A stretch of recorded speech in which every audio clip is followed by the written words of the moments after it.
पिछले एपिसोड में जाना कि घृत कुमारी हमारे लिए कितना गुणकारी है। हमने बहुत सारे उसके प्रयोग सीखे, बाह्य प्रयोग विशेष करके कि किन किन रोगों में हम घृत कुमारी को बाह्य रूप से हम लगा सकते हैं, शरीर में किन किन रोगों को हम दूर कर सकते हैं। यह बहुत ही गुणकारी था। अब हम जानेंगे इसके कुछ और भी प्रयोग।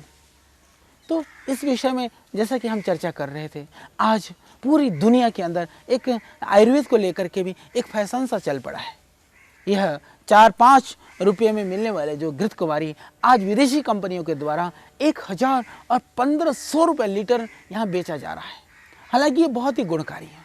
जैसे कि मैं कह रहा था कि आपको पेट की कोई भी समस्या है, इस घृत कुमारी को आप बड़ी इसका गुदे को आप निकालिए, निकाल करके आप नमक के साथ या ऐसे भी सीधा आप खा सकते हैं। थोड़ा नींबू मिला दीजिए, थोड़ा नमक बुरक दीजिए और आपका मन हो तो थोड़ा सा काली मिर्च भी डाल दीजिए, तो आप इसका सेवन कर सकते हैं।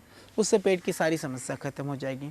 पर यदि आप शहर में रहते हैं, आपके पास में घृत कुमारी नहीं है, तो उस स्थिति में आप कर सकते हैं, घृत कुमारी लाइए, इसके गुदा को निकाल करके इस गुद्दे को आप कांच के बर्तन में डाल करके आप धूप में रख दीजिए। धूप में रख देने से इसका जो जेल है लिक्विड पानी बन जाएगा और जो पानी या जलीय अंश है इसके अंदर वो उड़ जाएगा, वो खराब भी नहीं होगा। और भी इसको उससे बचाना चाहते हैं, प्रिजर्व करना चाहते हैं, थोड़ा सा नींबू का रस और डाल दीजिए।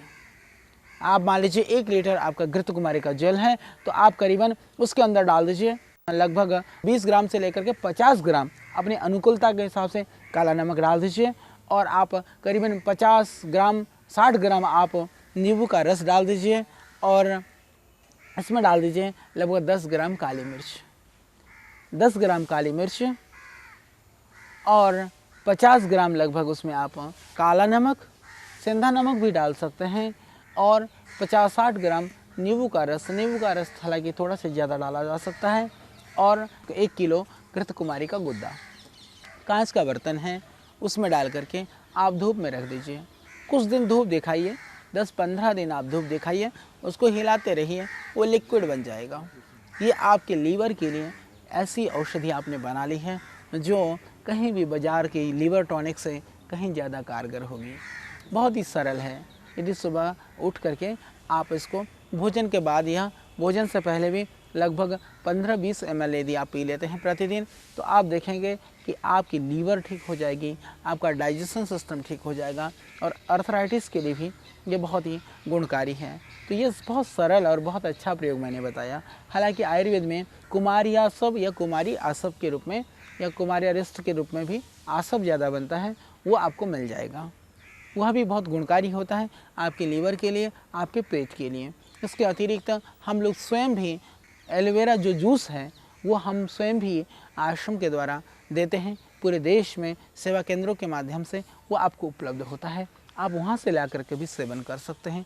बहुत ही गुणकारी है। विदेशियों की तरह से हमने उसका मूल्य अनाप शनाप नहीं रखा हुआ है, क्योंकि इसकी प्रोसेस करने में थोड़ा सा खर्चा आता है, उसको ध्यान में रखते हुए उतना ही मूल्य में रखा हुआ है, तो उसकी भी ज़रूरत नहीं है। यदि आप ये ताज़ा घृत कुमारी अपने घर में लगाएं, इस एलोवेरा को आप डायरेक्ट ला करके यदि आप सेवन कर सकते हैं, तो इससे उत्तम तो कुछ भी तो नहीं है।